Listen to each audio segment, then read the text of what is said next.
So one of my favorite videos ever is Michael Jackson at the American Music Awards in 1980. So Michael Jackson's at the awards show because this is for Off the Wall, and Kool the Gang is playing Ladies Night, and they're great. They're great. They're grooving away. Michael Jackson's grooving, but a couple of seats down there's Bernadette Peters, and she also is grooving to Ladies Night, which is very cool. And then Michael, while he's grooving with Kool and the Gang, very slightly peers over to Bernadette Peters to check her out, and then just went back grooving to the song.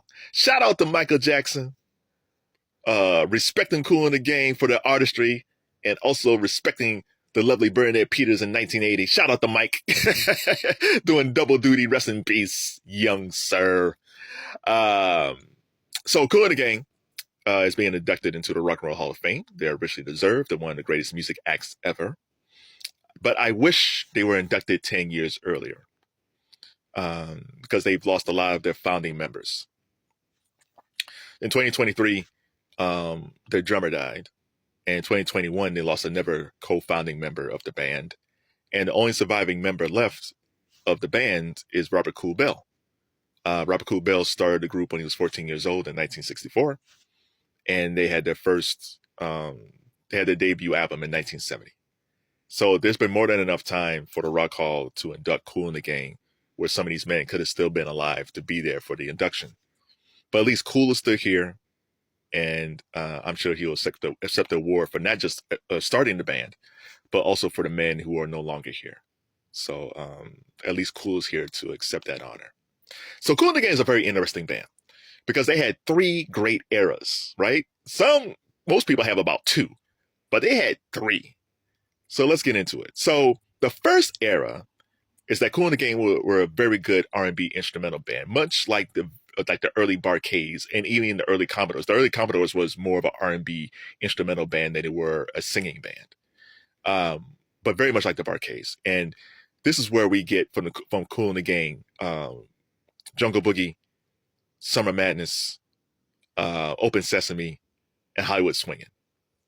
Now, Summer Madness is one of the greatest. All those songs are great, but Summer Madness is one of those tunes.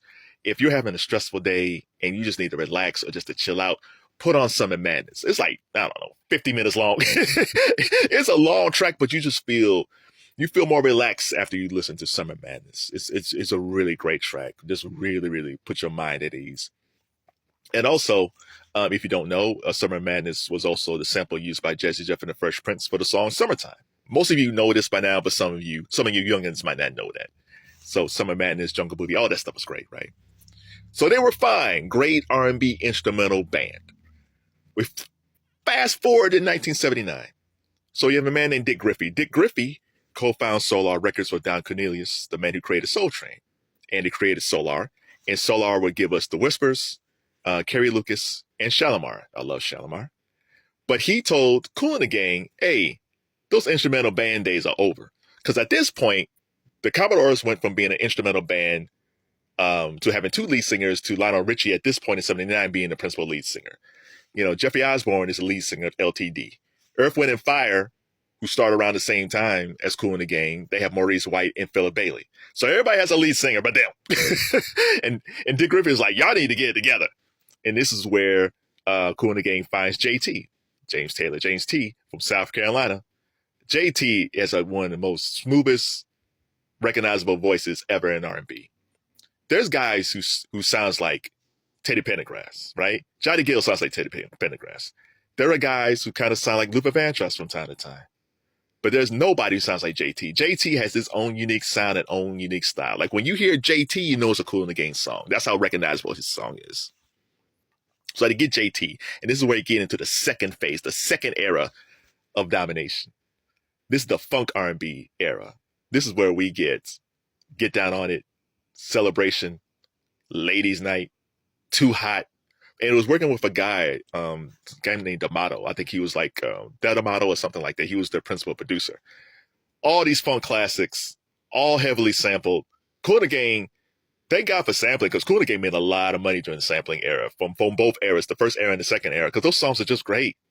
Oh my God. All these songs are great. Like Too Hot doesn't get played enough. Too Hot is a fantastic song. Get down on it. Get down on it gets played a lot. Ladies Night always get played. I don't listen to Celebration that much anymore because my local radio station WZAK had this competition a long time ago where if you hear Celebration, you call in and win money, which is great. But we heard it so much, I got sick of the song. So Celebration, but Ladies Night, Get Down on It, oh, fantastic. Too hot. So this is where Michael Jackson comes into play. We flash forward once again. Michael Jackson's Thriller comes out, dominates everybody. With some also assistance from Prince. Prince opens the door too. So Michael Jackson opens the door for everybody. So R&B acts who never got played never played on pop radio stations, or maybe had a pop hit in the past, are not being played on pop radio because they're black. I was like, hey, Michael Jackson's great. Why don't we play all this R&B? So that's all thanks to Michael Jackson. So Atlantic Star, who never got played on pop radio, they have Secret Lovers and Always. Roger Troutman, years later, he would get played. Zap stuff doesn't get played, but then I Want to Be Your Man crosses over. The Pointer Sisters, who had earlier hits in the 70s, they come back with Jump and Automatic. Love the Pointer Sisters. All these Lionel Richie, who started crossover on pop, becomes even a bigger pop force because of Thriller. He has the Can't Slow Down album that wins Album of the Year. All right, so black folks are doing big things, and here's Kool the Gang. This is where we get the third era Kool the Gang. This is where they have Emergency, Misled, Cherish, Fresh, and Joanna. Now listen, Joanna is one of my favorites Kool the Gangs. I love all Kool the Gang songs, but Joanna, it gets me, man. And I wish I could tell you, oh, it reminds me of my mom. Oh, I had a crush on this girl. No, I just always loved the song. It's a beautiful song, man. JT sings that song perfectly. The horns is great. The video, Kool the Gang always made like weird videos, but Joanna was great. It was just, they were in a diner with this older lady and she was reminiscing about her past. And JT was like her lover in the, oh my God. Oh, Joanna, I love you. I'm tearing up now. It's such a good song. Let me get off this song. Y'all gonna get me crying up in here. But there's another song. I mentioned Fresh before, which here's a funny short story. So Fresh, my dad, Fresh was a video they made. It was their take on Cinderella. The principal dancer in that was Darcel Wynn. Darcel Wynn was a beautiful black woman who danced on Solid Gold. Now, my dad had a big crush on Darcel. My mom, who was always jealous, noticed my dad liked Darcel, and she wrote to Darcel at Solid Gold and got a autographed picture from my dad and gave it to him for his birthday. And he still got that thing framed. I mean, it's not like out in the open, but he still got that framed picture of Darcel Wynn. So shout out to Kool the Gang for casting my dad's crush. Sorry, Dad. So man, Kool the Gang was great. So JT leaves in 1988, and then the band just they're still around, but they didn't have any more hits after that. And by the time we get to 1990, the only bands, all those bands that came through this 80s and the 70s, then no more. The only bands we have in the 90s were Tony, Mint Condition, and Brand New Heavies. Like the bands were done, unfortunately. So I want to do a PSA for people in the rock community who says Kool the Gang don't belong. If you're a rock guy and you say like they don't belong because they're not rock and roll comes from Appalachia, blues, jazz, and gospel. And R&B and funk comes from blues, jazz, and gospel. So you guys are cousins. So they definitely belong in the Rock and Roll Hall of Fame. And if you're a rock and roll guy, I'm sure you've been to a birthday party or a dance or a wedding or a New Year's Eve party where they played Celebration or Ladies Night or Get Down on It. I'm sure your girlfriend, your ex-wife, your wife, or your mistress all danced to Ladies Night at some party that you attended. So even though that might be rock and roll, you enjoyed, if you're a rock and roller, you enjoyed Kool the Gang's music. So that's my PSA to rock and rollers who say like Kool the Gang don't belong. The historical factor of the musical connection to black music and the fact that your ladies dance to that song. So I digress. So shout out to Kool the Gang for making the Rock and Roll Hall of Fame. And then below, tell me what your favorite Kool the Gang songs. Please don't be like me and cry over Joanna. But yeah, tell me your favorite Kool the Gang songs. And shout out to Robert Kool Bell. That dream he had as a 14-year-old boy has manifested itself into the Rock and Roll Hall of Fame.